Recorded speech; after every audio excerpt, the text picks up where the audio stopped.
Mountaintop Removal by Sasha Seide. Mountaintop removal is a process where mining companies literally remove the top of a mountain so as to gain access to the coal buried within.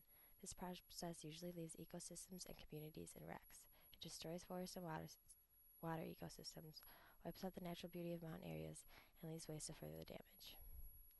Mountaintop removal is also abbreviated as MTR and can be called valley fill mining, strip mining on steroids, and mountain range removal. Mountaintop removal has the aim of gaining access to greater amounts of coal than in traditional ways.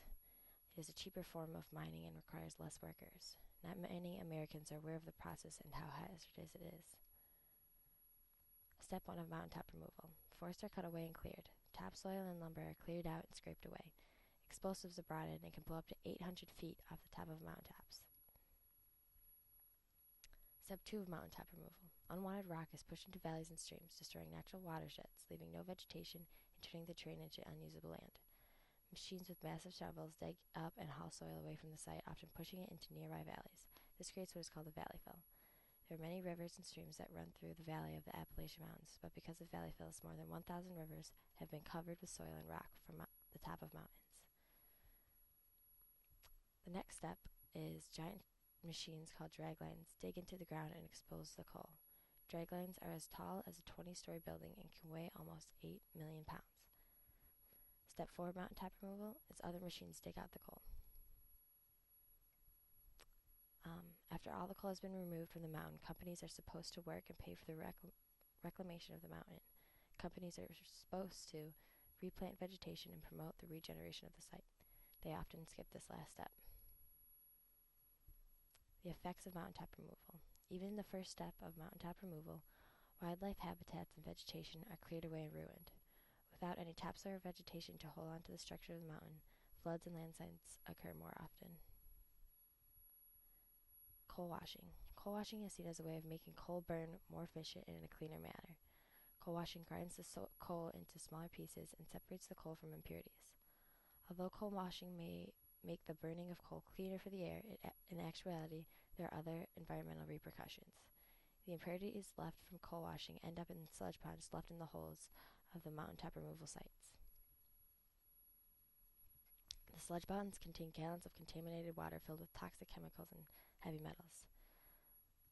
Coal sludge includes ingredients of water, coal dust, clay, arsenic, mercury, lead, copper, and chromium. These sludge ponds are sometimes held by unstable mining debris dams that ominously hang over communities. The effects on community. Many people that live in the areas and valleys of where mountaintop removal takes place leave for various reasons. One is rock is blasted off the mountain and could fall on top of a house that lays below. The communities that they live in become more hazardous areas. The risk of floods and landslides are high. There's noise. Mountaintop removal leaves native miners without jobs, and drinking water can also be polluted. Waste. Mining companies leave behind a lot of waste after they complete their mining. They leave behind debris and trash materials, which makes sites toxic for future plant growth. Not only does it strip the land of any nutrients, mining companies fail to promote reclamation and make it impossible for the mountains to naturally return to their natural state. They also leave behind poisonous sludge ponds that, during rainy seasons, can flood over and wash away and ruin any future chances of developing forests in valleys below. Where does mountaintop removal take place? It happens here in the United States. The Appalachian Mountains are the main target for mountaintop removal because of the abundance of coal. It happens in Kentucky, Tennessee, Virginia, and West Virginia. There are alternatives to mountaintop removal. High wall mining requires more workers, which would supply more jobs, and it is less invasive of the ecosystem. In high wall mining, miners drill into the side of the mountain, creating a tunnel to gain access to coal. A small percentage of the ecosystem is affected. To stop mountaintop removal, you can support the Clean Water Act, support the Appalachian Restoration Act, and follow the first 100 days, a 4-point plan set up by the Obama administration. Thank you. These are my sources.